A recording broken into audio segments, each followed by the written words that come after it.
মই তাৰ বাবে ধন্যবাদ জনাইছোঁ। আৰু তেখেতে যে মোৰ ঘৰত হঠাৎ আহি পাব এই কথা মই ভবাই নাছিলোঁ।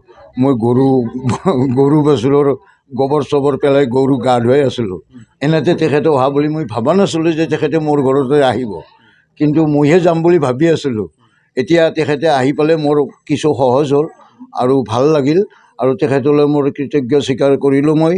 আৰু গোটেই অসমবাসী মোৰ সমনীয়াসকলে যেনেকৈ মোৰ এই শিল্প পেঞ্চনটোত সকলোৱে লাগিছিল, আনকি কিছুমান সন্থাই কিছুমান বন্ধুই এনেকৈ মই শিল্পী পেঞ্চন পোৱাৰ কাৰণে নথৈ আনন্দিত হৈছে, আৰু মই নিজেও আনন্দিত হৈছোঁ। মোৰ ঘৰৰ মানুহখিনিয়েও এটা স্বীকৃতি পোৱা বুলি আনন্দিত হৈছে। এইখিনিয়ে কৈ মই বক্তব্য সামৰিলোঁ। পাটগিৰি ডাঙৰীয়া এগৰাকী বিশিষ্ট শিল্পী বজালী অঞ্চলত তেখেতে বঞ্চিত হৈ আছিলে, উপেক্ষিত হৈ আছিলে। মই নিজে তেওঁৰ ঘৰত এবাৰ আহি পেলাই মই তেওঁকে প্ৰশ্ন সুধিছিলোঁ যে আপুনিনো বাৰু কিয় শিল্পী পেঞ্চন পোৱা নাই। তেখেতে কৈছিলে যে কিয় পোৱা নাই সেইটোতো মই নাজানো, মই বাৰে বাৰে এপ্লাই কৰি থাকোঁ। কিন্তু যি কি নহওক এইবাৰ তেখেতে আবেদন কৰিলে। আবেদন কৰাৰ পিছত অসম চৰকাৰে মাননীয় মুখ্যমন্ত্ৰী ডাঙৰীয়াৰ নেতৃত্বত আমি সকলোৱে লাগি ভাগি তেখেতক এই সন্মান আমি যাচিছোঁ। আৰু তেওঁ প্ৰাপ্য 100% প্ৰাপ্য।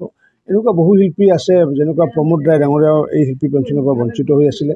তেখেতক যোৱাবাৰ আমি এই শিল্পী পেঞ্চন দিছিলোঁ, যদিও তেওঁ মৃত্যুবৰণ হৈছিলে, তেওঁ আমাৰ মাজত নাই, যাৰ কাৰণে এই শিল্পী পেঞ্চন নামহে ঘোষণা হ'ল, কিন্তু কোনো আৰ্থিক সহযোগিতা পোৱা নাছিলে, যাৰ কাৰণে তেওঁৰ সহধৰ্মিনী চন্দ্ৰপ্ৰভা ৰয় তেখেতেও এইবাৰ শিল্পী পেঞ্চন পাইছে, তেওঁ মানে ফেমিলি পেঞ্চন। আৰু লগতে আমাৰ যি জোনানামৰ শিল্পী সেইগৰাকী ব্যক্তি হৈছে ভোগীৰাম দাস, তেখেতেও এইবাৰ পাইছে। আন এগৰাকী ছিংগাৰ উত্তম বৰ্মন ডাঙৰীয়া তেখেতেও পাইছে। আৰু ইয়াৰ লগতে 8গৰাকীকৈ এককালীন পাইছে এই বজালী অঞ্চলতে। সকলোকে মই অভিনন্দন জনাইছোঁ, শুভেচ্ছা জনাইছোঁ। আৰু বিশেষকৈ ৰজনী পাটগিৰি ডাঙৰীয়াৰ যি তেওঁ কৰ্মৰ ফল আজি স্বীকৃতি হিচাপে পাইছে অসম চৰকাৰৰ পৰা, তেওঁক মই অভিনন্দন জনাইছোঁ।